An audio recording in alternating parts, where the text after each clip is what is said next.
Hello friends, welcome to IQ ज्ञान। तो आज हम 13 फरवरी का आज का हम एडिटोरियल और हिंदू न्यूज़पेपर का एनालिसिस देखेंगे डिटेल में। अगर आपने इस चैनल को सब्सक्राइब नहीं किया तो जरूर सब्सक्राइब कर ले, और अगर आपको वीडियो पसंद है तो लाइक करें, अपना कमेंट दें और शेयर करें अपने फ्रेंड्स के साथ। तो पहला जो फ्रंट पेज का आपका आर्टिकल है, not consider any territory says government. ये बेसिकली कल अपना डिफेंस मिनिस्टर ने राज्यसभा में बयान दिया था कि क्या डिसंगेजमेंट प्रोसीजर चल रहा है।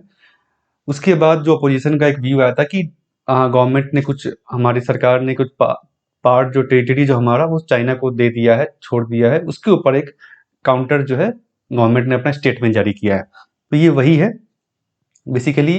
डिसंगेजमेंट क्या हो रहा है कि जो पिछले साल समर में हमने देखा था कि जो क्लैश हुआ था, चाइनीज सोल्जर कुछ हमारे एरिया में आ गए थे, जिसके कारण एक क्लैश हुआ, स्टैंड ऑफ हुआ दोनों के बीच में।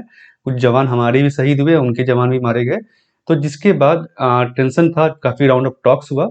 अब जो है फाइनली दोनों सोल्जर्स, दोनों फोर्सेस जो है अपने अपने वापिस बैरक्स में जा रहे हैं। इसे डिसंगेजमेंट कहा जाता है। तो ये जो है बेसिकली इसे मैंने कल के एडिटोरियल में, कल के न्यूज़पेपर एनालिसिस में पूरा डिटेल में डिस्कस किया है पैंगोंग लेक के बारे में।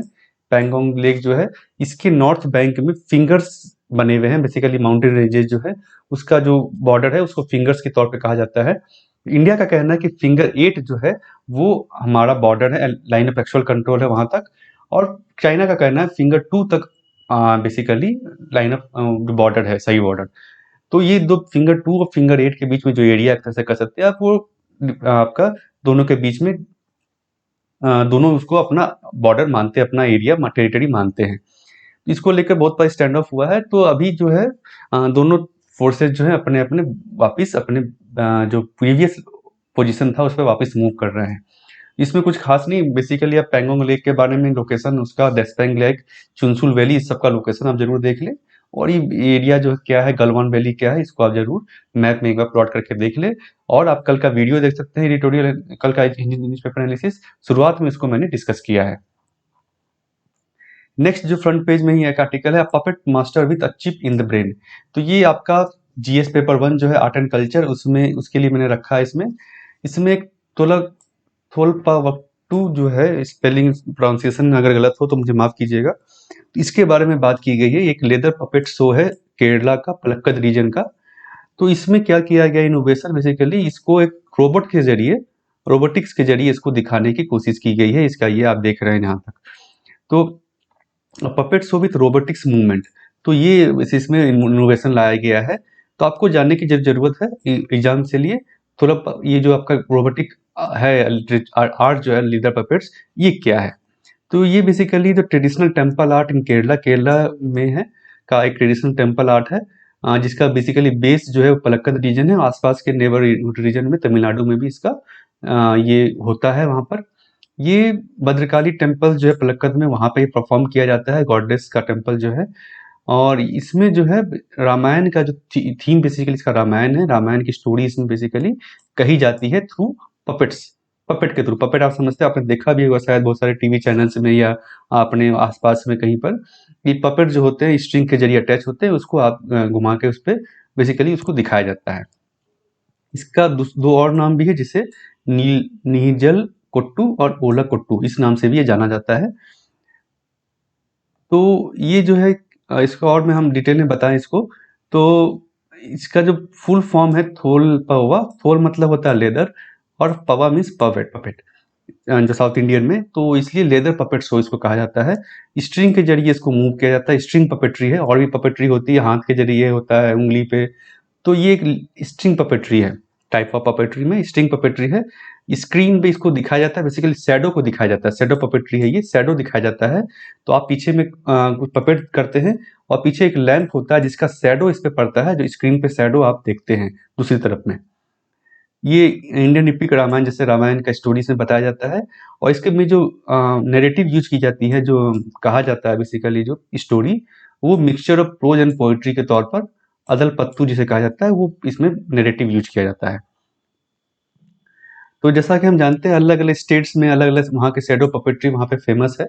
तो उसी का कुछ नाम मैंने यहाँ पे संग्रह रखा है, जो आपको प्रीलिम्स में इंपॉर्टेंट है ऑब्जेक्टिव एग्जाम के लिए।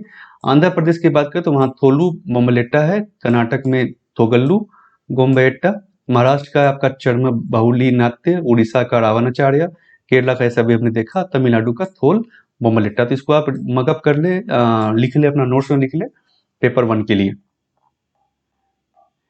नेक्स्ट आपका एडिटोरियल की तरफ मूव करते हैं। इसमें आपका एमिड fault lines revival of the farmers identity. तो ये बेसिकली ज़्यादातर तो इसमें पॉलिटिकल पर्सपेक्टिव है, लेकिन एक जो चीज़ में इसको रखा हूँ इसीलिए क्योंकि ये पेपर 1 में आपका जो सोसाइटी है उसके लिए आपका एक कुछ केस स्टडी आप इसमें दे सकते हैं इसको यूज करके। इसमें जो बेसिकली बताया गया है कि जो अ, अभी जो क्या हुआ, जो महापंचायत में, जो बैकग्राउंड में बताऊँ इसका, तो महापंचायत में मुस्लिम और जो वेस्टर्न यूपी में महापंचायत है वहाँ पे आपने देखा होगा जाट्स और मुस्लिम दोनों ही नेता, दोनों ही लोग जो है उसमें जमा हुए हैं महापंचायत में, जो पहले मुजफ्फरनगर एक्ट के बाद एक तरह से अलग हो गए थे। तो इसमें जो बेसिकली बताया गया कैसे अलग हो गया, कास्ट कम्युनिटी के बारे में यहाँ बताया गया है कि एक तो जो है वहाँ पे क्योंकि एग्रीकल्चर जो उतना बेनिफिशियल नहीं रहा, उतना सही नहीं रहा, ग्रोथ नहीं है उसमें, इसके कारण बहुत सारे लोग नॉन फार्म इकोनॉमी एक्टिविटी की तरफ मूव कर गए हैं, जिसके कारण विलेज का और सोसाइटी का जो कम्युनिटी का जो उस पर इन्फ्लुएंस था पहले होता था, फार्मर्स की आइडेंटिटी अलग अलग हो गई है, ऊपर विलेज कम्युनिटी का जो इन्फ्लुएंस होता था वो धीरे धीरे कम होता दिख रहा है। फेस टू फेस इंटरेक्शन जो है होती थी कम्युनिटीज के पास में, वो खत्म हो गई है, कम हो गई है। And once common are now rarity. पहले क्या था, जजमनी सिस्टम होता था पुराने ज़माने में। जजमान होते थे, कि जजमान मतलब एक तरह से आप कह सकते हैं लैंडलॉर्ड, और उसके खेतों में काम करने वाले या उसके घर पे काम करने वाले जो मिल कपड़े धो रहे हैं या बाकी जो काम हुआ काम कर रहे हैं, उसको आर्टिजन्स कहा जाता था। तो ये जो जजमान और उनके जो सर्विस होता था, सरमान कास्ट हो, क्लास हो गया, सर्विस कास्ट जो हो गया, उनके बीच में एक रिलेशन था जो कि कैश में नहीं होता था। बेसिकली आप जजमान के यहाँ वो लोग काम करते थे, लैंडलेस वर्कर, और उनके बदले, काम के बदले उनको कुछ खाना मिलता था, रहने को मिलता था, फूड मिलता था, ये सब अलग अलग चीज़ें, कपड़े मिलते थे। तो ये रिलेशन था पहले विलेजेस में, जिसके कारण क्या होता था कि कम्युनिटी रिलेशन होता था, इंटरेक्शन होता था।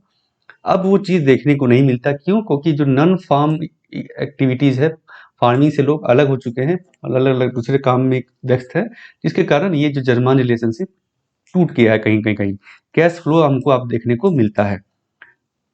Villages who live in non farm income remittances now self identifies middle class. तो जो विलेजेस का जो आइडेंटिटी होता था, सिंगल आइडेंटिटी, अब वो टूट के middle class, upper middle class, अलग कास्ट का आइडेंटिटी हो गया है, क्योंकि वो नॉन फार्म इनकम्स पे अर्बन सेंटर्स में जाकर काम करते हैं। फैमिली और किंगशिप का जो ऑब्लिगेशन एक होता था रूरल इकोनॉमी में, कि जो फैमिली कहेगी, किंगशिप कहेगा, या कम्युनिटी जो कहेगी वही मान्य होगा, वो अब टूट गया है। बेसिकली इंडिविजुअल सेंट्रिक इकोनॉमी हम देखने को देख रहे हैं विलेजेस में, जजमान रिलेशनशिप नहीं रहा है। इसके अलावा intra caste family and king equality जो है वो ज़्यादा बढ़ गई है इसी कारण से, क्योंकि फेस टू फेस इंटरेक्शन नहीं रहा है, हम कम्युनिटी का कोई रोल नहीं रहा किसी इंडिविजुअल के ऊपर में, ये आप क्या करेंगे क्या नहीं करेंगे, इस पर कम्युनिटी का कोई दबाव नहीं रहा है। इंडिपेंडेंस हो गया जजमनी रिलेशन से लोगों का। Growing disconnect from the villages और सोशल नॉर्म। और इसके कारण क्या हुआ बेसिकली, कि जो पहले जो विलेज का एक अपना पंचायत होता था, एक तरह से जो कोई भी डिस्प्यूट हो गया तो उसको वहीं पे रिजॉल्व कर लिया जाता था, वो चीज़ें अब नहीं हो पा रही है। क्यों? क्योंकि जो फेस टू फेस इंटरेक्शन है वो नहीं रहा, कम्युनिटी का इंडिविजुअल के ऊपर या उसके फैमिली के ऊपर कोई दबाव नहीं है, कोई भी हाँ कहना नहीं है, एक तरह से आप कह सकते हैं। इसके कारण जो है रूरल सोसाइटी की कैपेसिटी जो है वो धीरे धीरे देखने को नहीं मिल रही है। तो इसके कारण बहुत सारे प्रॉब्लम भी देखते हैं, इश्यूज भी देखते हैं। तो इसी के बारे में बेसिकली इसमें डिस्कस किया गया है। उसके अलावा जो इसमें डिस्कस किया गया है, communication entertainment technology have added new social economic connection. तो ये हमने देखा भी, और कि जैसे कि आप देखते हैं टीवी पे चैनल्स हैं जो रिलीजियस चैनल हैं, चाहे वो हिंदू रिलीजियस चैनल हो, आस्था जैसे हो गया, मुस्लिम रिलीजियस चैनल, इसके कारण क्या हुआ, लोगों में एक अलग इंफॉर्मेशन गया है, कम्युनिकेशन गया है, जिसके कारण एक अलग सेक्ट को वो मानने लगे हैं। विलेज का जो सोसाइटी का जो पहले उनके ऊपर होता था, किनशिप का जो हुनर होता था, वो चीज़ कहीं न कहीं आज देखने को नहीं मिलता है। उसके अलावा विलेज फेस्टिवल्स भी अब नहीं होते। एग्रीकल्चर फेस्टिवल पहले होते थे गाँवों में, जिसमें लोग जुटते थे, एक दूसरे को जानते थे, पहचानते थे, बात करते थे, वो चीज़ें अब नहीं है। रिलीजियस मीटिंग्स जो एक तरह से वो अब कहीं न कहीं हट गई है। तो ये सब चीज़ों का जो है आज हम जो विलेज का इंडिपेंडेंस देख रहे हैं, जैसे जो उसका पॉजिटिव या नेगेटिव इम्पैक्ट देख रहे हैं, उन सब का बेसिकली कारण बताया गया है इसमें, जिसको आप अपने आंसर राइटिंग में सोसाइटी के में, रूरल सोसाइटी के ऊपर में केस स्टडी में आप लिख सकते हैं। नेक्स्ट एडिटोरियल जो आपका है, climate change resilience actions in step with India. तो ये बेसिकली इसमें कुछ खास इंपॉर्टेंट नहीं है। जो ऑथर है आपके राइटर जो है ये ऑस्ट्रेलियन हाई कमिश्नर है इंडिया में। तो इन्होंने बेसिकली ऑस्ट्रेलिया क्या-क्या स्टेप ले रही है क्लाइमेट चेंज को लेकर के, क्या-क्या स्टेप इन्होंने लिया है या क्या लेने वाली है, उसके बारे में बेसिकली बताया है। इसके अलावा इन्होंने बताया कि इंडिया के साथ कैसे ऑस्ट्रेलिया काम कर रही है क्लाइमेट चेंज के ऊपर में। इसमें 2 ऑर्गेनाइजेशन के बारे में बात की गई, इंडियन ऑर्गेनाइजेशन के बारे में, coalition for disaster resilience infrastructure और इंटरनेशनल सोलर अलायंस। इसके बारे में मैं बताना चाहूँगा। तो ये जो है coalition for disaster resilience infrastructure, जैसा कि आप नाम देख सकते हैं कि डिजास्टर रेजिलियंस इंफ्रास्ट्रक्चर, ये इसको लेकर के कोलिशन जो है हमारा ये प्राइम मिनिस्टर, जो हमारे प्राइम मिनिस्टर का एक पेट प्रोजेक्ट है, इन्होंने लॉन्च किया था हमारे प्राइम मिनिस्टर ने सितंबर 2019 में। कहाँ पर? UN secretary general climate action summit में, न्यूयॉर्क यूएसए में इसको लॉन्च किया गया था। ये बेसिकली क्या है, कोलिशन एक तरह से इंटरनेशनल नॉलेज प्लेटफॉर्म है, जहाँ पे एक दूसरे देश जो है अपना नॉलेज शेयरिंग करते हैं, अपना एक्सपीरियंस को शेयर करते हैं, ताकि जो डिजास्टर रेजिलिएंट इंफ्रास्ट्रक्चर को बढ़ावा मिल सके। डिजास्टर रेजिलिएंट इंफ्रास्ट्रक्चर होता क्या है? तो नाम से आप समझ सकते हैं। पहला तो इंफ्रास्ट्रक्चर हो गया, इंफ्रास्ट्रक्चर जैसे रोड, ब्रिजेज, बड़ा-बड़ा हॉस्पिटल्स, इंस्टीट्यूशंस, बड़ी बिल्डिंग्स हो गई। ये सब जो कि डिजास्टर रेजिलिएंट हो, मतलब डिजास्टर का उस पे कोई असर ना पड़े। अगर डिजास्टर आता है, जैसे फ्लड आ गया, अर्थक्वेक आ गया, भूकंप आ गया, तो उसमें जो है जो कुछ उस इंफ्रास्ट्रक्चर को ज़्यादा नुकसान नहीं पहुँचे, वहाँ लोग सुरक्षित रहे। अभी हम क्या देखते हैं कि जब भूकंप ऐसे आ जाता है कुछ हाई इंटेंसिटी का, या फ्लड आ गया, जैसे हमने अभी उत्तराखंड में देखा, तो वो जो क्या हुआ, डैम पूरा का पूरा बह गया, वहाँ पे काफ़ी लोग दब गए, मर गए, अभी भी बहुत खोज जारी है। तो हमें क्या ज़रूरत है कि इंफ्रास्ट्रक्चर ऐसा हो जो कि डिजास्टर्स को कोप अप कर सके। अगर डिजास्टर एक लेवल तक का डिजास्टर आए, तो उससे वो टूटे नहीं, वो वैसा ही खड़ा रहे, उसमें कोई असर नहीं पड़े। इससे क्या फ़ायदा होगा कि इकोनॉमिक कॉस्ट जो होता है, अगर डिजास्टर मान लीजिए डैम, जैसे अभी उत्तराखंड की बात करते हैं हम, तो जो डैम है, अगर सपोज वो वैसा ही रहता, वहाँ पे कुछ जो मड है वो भर गया, जो टूट गया, बह गया है डैम स्ट्रक्चर, वो नहीं बहता वैसा, तो क्या होता, वहाँ जो उतनी जानें वो नहीं जाती, पहला तो। दूसरा, इतना रेस्क्यू एफर्ट्स में जो पैसा लग रहा है या लोग हो रहे हैं, वो नहीं होता। इकोनॉमिक कॉस्ट जो अभी जो डैम मान लीजिए फिर से खड़ा करेंगे, वहाँ पे जो साफ सफाई चल रहा है, रिकवरी चल रहा है, उसमें वो इकोनॉमिक कॉस्ट जो है गवर्नमेंट का बच जाता। तो ये सारा जो है जो इम्पैक्ट है डिजास्टर इंफ्रास्ट्रक्चर, अगर डिजास्टर रेजिलिएंट नहीं होता है तो इसी को लेकर के प्राइम मिनिस्टर ने इसको लॉन्च किया था कि यहाँ पे कंट्रीज जो है बेसिकली अपना जो collaborate to make the existing and infrastructure strong enough, ताकि जो अपना जो ऑलरेडी उनका इंफ्रास्ट्रक्चर है और जो नया इंफ्रास्ट्रक्चर वो बनाने जा रहे हैं, उसको स्ट्रांग इनफ कर सके, ताकि वो नेचुरल डिजास्टर को विथस्टैंड कर सके, उसको झेल सके। इसमें एक कंट्री दूसरे कंट्री से अपना जो एक्सपीरियंस शेयरिंग कर सकते हैं, अपने नॉलेज शेयरिंग कर सकते हैं। एनडीए में जो बेसिकली अभी इसका इंटरिम सेक्रेटेरिएट है, देखिए इसका सेक्रेटेरिएट नया बनाया जाएगा। तो इसको आप ना डिजास्टर मैनेजमेंट जो आपका पेपर 3 में है, उसके लिए आप इसको यूज कर सकते हैं। साथ ही साथ इंटरनेशनल रिलेशन में भी आप इसको दिखा सकते हैं, इंडिया का इंटरनेशनल एक्सपोजर, इंटरनेशनल ऑर्गेनाइजेशन जो इंडिया ने बनाया है क्लाइमेट चेंज को लेकर। दूसरा है इंटरनेशनल सोलर अलायंस, ये भी इंडिया का ही इनिशिएटिव एक तरह से है। इसको प्राइम मिनिस्टर ने, हमारे प्राइम मिनिस्टर नरेंद्र मोदी ने और प्रेसिडेंट ऑफ फ्रांस ने 30 नवंबर 2015 में लॉन्च किया था पेरिस में, on the sidelines of conference of parties, जो होता है क्लाइमेट समिट, उसके साइडलाइन में इसको लॉन्च किया गया था। ये बेसिकली क्या है, ग्रुप ऑफ नेशंस है इसमें, जो कि ट्रॉपिक ऑफ कैंसर और ट्रॉपिक ऑफ कैप्रिकॉर्न के बीच में पूरा ये आज कुछ पार्ट उनका लाई करता है। तो वैसे 300 वैसे देश इनके इसके मेंबर हो सकते हैं, और ये देश बेसिकली इनको सोलर सोलर सनशाइन मिलता है वैसे कि 300 दिन से ज़्यादा, एक क्राइटेरिया टाइप का रखा गया है। तो वो देश इस ऐसे अलायंस को से जुड़ सकते हैं। इसका जो कैंपस बेसिकली गुड़गांव में बेसिकली इसका हेडक्वार्टर बनाया जा रहा है। इसका एम बेसिकली यही है कि जो सोलर पावर है उसको कैसे बेटर तरीके से यूज किया जा सके, एक दूसरे देश जो टेक्नोलॉजी और नॉलेज शेयरिंग कर सके, और उसका कॉस्ट कैसे कम किया जा सके, ताकि ज़्यादा से ज़्यादा लोग, ज़्यादा से ज़्यादा देश जो है सोलर पावर को यूज कर सके, क्लाइमेट चेंज में बेनिफिट कर सके। यही बेसिकली इसका एम है। नेक्स्ट आपका एडिटोरियल है इन श्रिंकिंग हैबिटेट डिस्प्लेस्ड कैट्स। तो ये एक तेलंगाना की बात इसमें की गई, तेलंगाना के आसिफाबाद डिस्ट्रिक्ट की, जहाँ पे कुछ 2 लोगों को टाइगर ने अभी हाल में ही मार के खा लिया गया। तो ये इसमें मैन एनिमल कॉन्फ्लिक्ट के बारे में बात की गई है।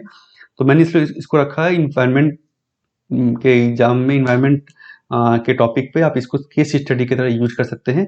मैन एनिमल कॉन्फ्लिक्ट काफ़ी बार पूछा जाता है, तो उसमें आप इसको केस स्टडी की तरह दे सकते हैं कि कैसे मैन एनिमल कॉन्फ्लिक्ट बढ़ रहा है, क्यों बढ़ रहा है। इसका कुछ कारण यहाँ बताया गया है, जैसे कि आपका यहाँ पे बताया गया है wide spread habitat destructions, cattle grazing, resource extractions along with increase in tiger population and dwindling prey base for tigers। तो ये सारे कारण हैं मैन एनिमल कन्फ्लिक्ट के बढ़ने का। बेसिकली आप छोटा मोटा मोटी समझे तो क्या होता है कि अभी जो पहले क्या होता था कि फॉरेस्ट एरिया होता था, एक हैबिटेशन एरिया होता था लोगों के लिए, पॉपुलेशन, ह्यूमन पॉपुलेशन के लिए। अब धीरे धीरे क्या हो रहा है कि ह्यूमन पॉपुलेशन भी बढ़ रहा है धीरे धीरे, और ह्यूमन पॉपुलेशन को क्या चाहिए भाई कि उसको ना रहने के लिए जगह चाहिए, तो वो फॉरेस्ट को काटेगा। उसके जो कैटल्स है, हमारे गाय भैंस जो है, कैटल्स है, गोट है, उसको चरने के लिए, ग्रेजिंग के लिए ग्राउंड चाहिए, तो ग्रेजिंग होगी तो वहाँ फॉरेस्ट हटेगा। तो इन कारणों से क्या हो रहा है कि जो ह्यूमन हैबिटेशन है, ह्यूमन पॉपुलेशन हैबिटेशन जो है, वो धीरे धीरे फॉरेस्ट की तरफ मूव कर रहा है, फॉरेस्ट धीरे धीरे कम होते जा रहे हैं। अब क्या हो रहा है कि जो वहाँ की वाइल्ड लाइफ है जो फॉरेस्ट में रहती है, जैसे टाइगर, तो उस वो अब अब ज़्यादा इंटरेक्ट कर रहा है ह्यूमन पॉपुलेशन से। तो जैसे ही बाहर निकलता है या आप बाहर निकलते हैं तो आपको टाइगर टकरा जाता है, तो टाइगर को क्योंकि खाने के लिए और उसका प्रे बेस कम हो गया है, धीरे धीरे जानवर कम हो रहे हैं, तो वो ह्यूमन को ही अपना शिकार बना रहा है खाने के लिए। ये बेसिकली कारण है मैन एनिमल कन्फ्लिक्ट के बढ़ने का। सबसे इंपॉर्टेंट जो कारण है हैबिटेट डिस्ट्रक्शन। किसका हैबिटेट डिस्ट्रक्शन? वाइल्ड लाइफ का। जो टाइगर जैसे हो गया, उनका हैबिटेट डिस्ट्रक्शन हो रहा है। तो उसी बेसिकली यहाँ पे केस स्टडी को आप यूज कर सकते हैं।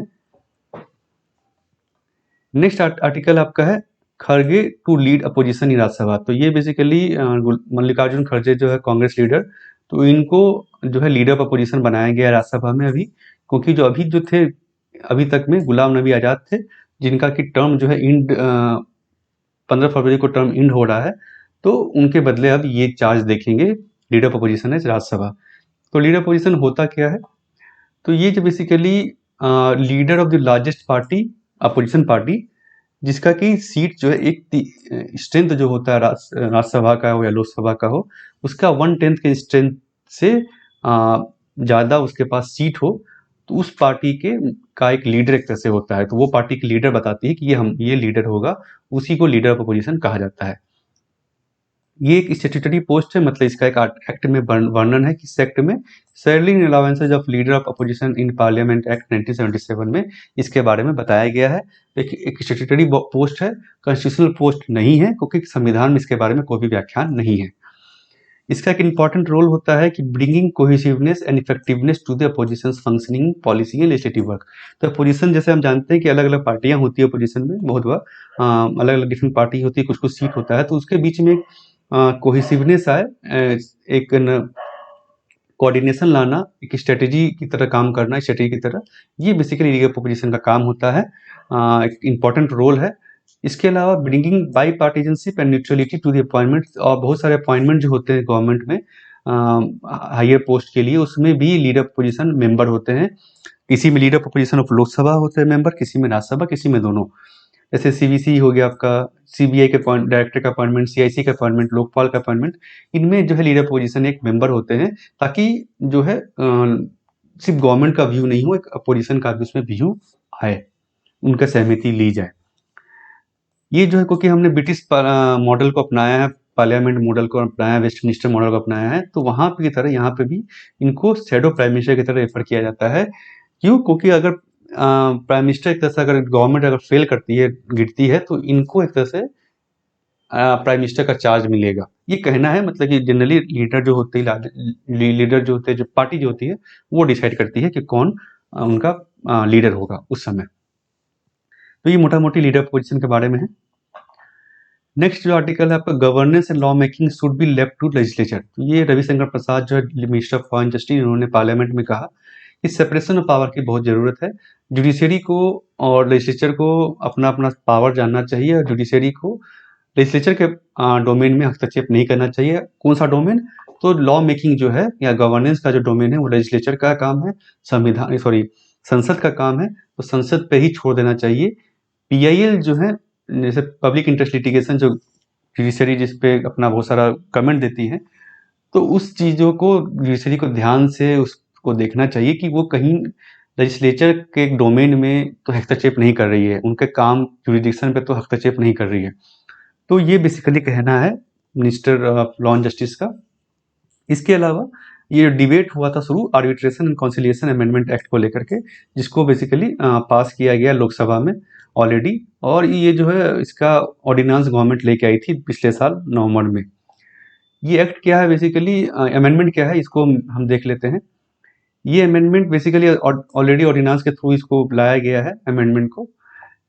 ये पहले क्या था आर्बिट्रेशन में, अभी तक होता था कि आर्बिट्रेशन अगर अवार्ड होता है, डिसीजन आता है आर्बिट्रेशन में, तो वो इनफोर्सिएबल होगा।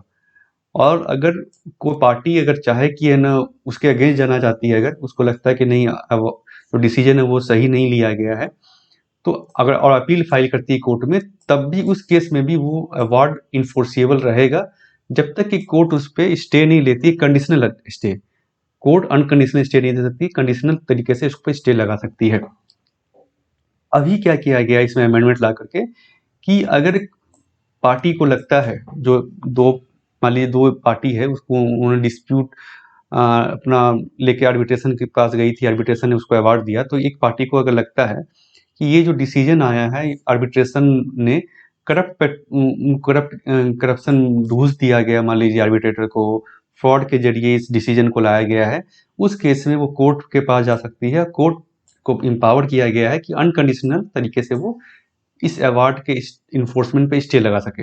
मतलब कोर्ट बोलेगा अगर, तो उसमें जो आर्बिट्रेशन अवार्ड है वो इम्प्लीमेंट नहीं होगा, इन्फोर्स नहीं होगा।